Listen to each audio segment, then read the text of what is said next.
जरा सोचो, आज से लेके अगले 30 दिन तक ना तो तुम कोई पढ़ाई करो, ना तो स्कूल जाओ, ना तो कोई होमवर्क करो और ना ही कोई दिमागी मेहनत। तो क्या होगा? क्या ब्रेन को बहुत ही ज्यादा आराम मिलेगा? या फिर इस तरह से हम लोग जब 30 डेज तक पढ़ाई बिल्कुल भी नहीं करेंगे, हमारा दिमाग और हमारा बॉडी, क्या इसके अंदर कुछ चेंजेस आ जाएंगे? तो इसी चीज को हम लोग आज के इस वाले वीडियो में साइंस के नजरिए से अच्छे से समझेंगे।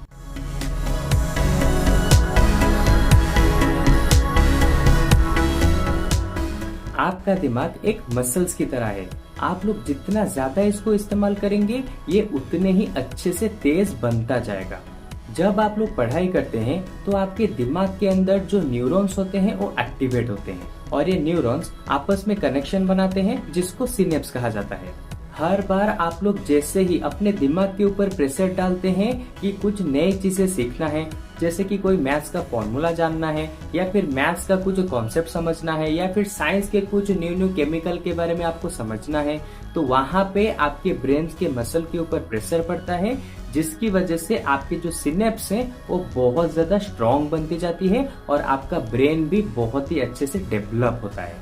लेकिन अगर आप लोग पढ़ाई नहीं करते हैं बहुत ही लंबे समय तक, तो उससे क्या होता है? बिल्कुल सही, आपके ब्रेन के अंदर जो कनेक्शन होते हैं, जो सिनेप्स होते हैं, वो धीरे धीरे वीक बनती जाती है, जिसकी वजह से आने वाले टाइम में आप कुछ भी चीजें लर्न करने के लिए आपको बहुत ज्यादा दिक्कत आती है, या फिर अगर आप लर्न कर भी लेते हैं तो बहुत जल्दी उसको भूल भी जाते हैं। अब बात करते हैं कि उन 30 दिनों की।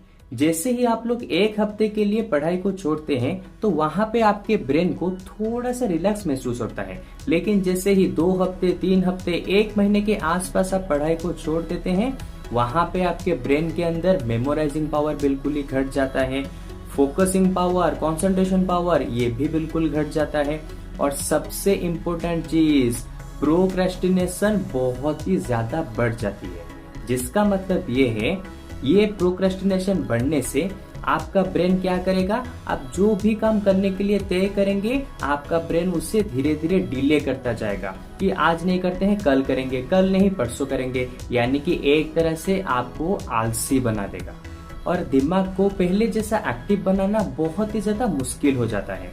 क्या आप लोगों ने कभी देखा है, स्कूल का जो समर वेकेशन का टाइम होता है, वहां पे जब आप घूमने के लिए जाते हैं फिर वापस आते हैं, उस टाइम के बाद आपको पढ़ने में बहुत ज्यादा दिक्कत आती है। और ऐसा क्यों होता है?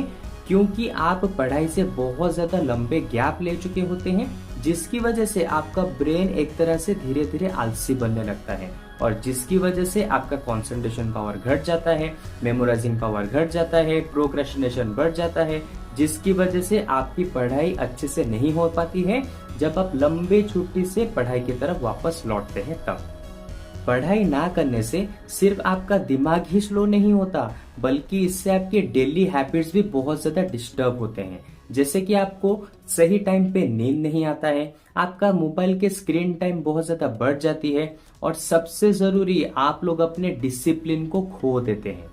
साइंटिफिक स्टडीज के हिसाब से जब हम लोग हर दिन अपने दिमाग से कुछ मेहनत कराते हैं, जैसे कि कोई पढ़ाई करना हो या फिर कोई दूसरा काम करना हो, तो उससे क्या होता है? आपका दिमाग का फोकसिंग पावर, डिसिप्लिन, ये सब कुछ बना रहता है। लेकिन जब आप 30 डेज तक कुछ भी पढ़ाई नहीं करते हैं, यानी कि अपने दिमाग के ऊपर प्रेशर बिल्कुल भी नहीं डालते हैं, कुछ नई चीजें बिल्कुल भी नहीं सीखते हैं, तो वहां पे आपका ब्रेन बिल्कुल ही स्टैग्नेंट मोड में चला जाता है, यानी कि आपके ब्रेन का जो ग्रोथ होता है वो बिल्कुल ही डाउन हो जाता है।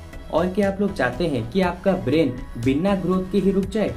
तो अगली बार से जब आपको पढ़ाई करने का बिल्कुल भी मन ना हो, तब अपने आप से बस एक ही सवाल पूछिए, क्या मैं अपने ब्रेन को यहाँ पे सुस्त बना रहा हूँ, यानी कि उसे रेस्ट दे रहा हूँ, या फिर अपने फ्यूचर को खतरे में डाल रहा हूँ? याद रखो, पढ़ाई सिर्फ एग्जाम में मार्क्स लाने के लिए नहीं होता है, ये होता है आपके ब्रेन को स्ट्रांग बनाने के लिए, आपके डेली हैबिट्स को एक रूटीन के अंदर लाने के लिए, और आपके ब्रेन के ग्रोथ को डबल यानी कि 2x करने के लिए आपको मस्ट पढ़ना ही पड़ेगा। पढ़ाई से ब्रेक लेना तो अच्छा है, लेकिन एक लंबे समय के लिए अगर पढ़ाई से ब्रेक लेते हैं तो वो हमारे ब्रेन के लिए बहुत ही खतरनाक चीज है। तो इस चीज को हमेशा याद रखिए, ताकि आप जब कभी भी एक लंबा ब्रेक लेते हैं तो उसके बीच बीच में थोड़ा सा अपने दिमाग को पढ़ाई के अंदर लगाते रहिए, चाहे 5 मिनट हो 10 मिनट हो कुछ भी हो, उससे थोड़ा थोड़ा काम कराते रहिए। नहीं तो एक दिन ऐसा आएगा कि इतने ज्यादा लंबे टाइम का यानी कि इतना ज्यादा लंबा गैप होने की वजह से आपका ब्रेन बिल्कुल ही स्लो डाउन हो जाएगा, जिसकी वजह से आपका ग्रोथ भी रुक जाएगा। तो चलो, अब मुझे लगता है कि आप लोगों को अभी पता चल ही चुका होगा कि लंबे समय तक अगर हम पढ़ाई नहीं करते हैं तो आपको क्या क्या नुकसान हो सकती है। सो होपफुली आपको ये वीडियो बहुत ही अच्छे से पसंद आया होगा।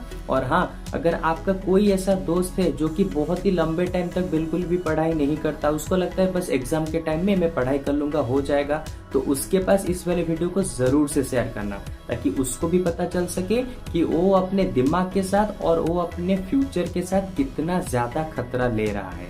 तो चलो, मिलते हैं इसके जस्ट एक न्यू से वाले वीडियो में कुछ इसी तरह के इंटरेस्टिंग टॉपिक के साथ। तब तक चलो, पढ़ते रहो पढ़ते रहो पढ़ते रहो पढ़ते रहो।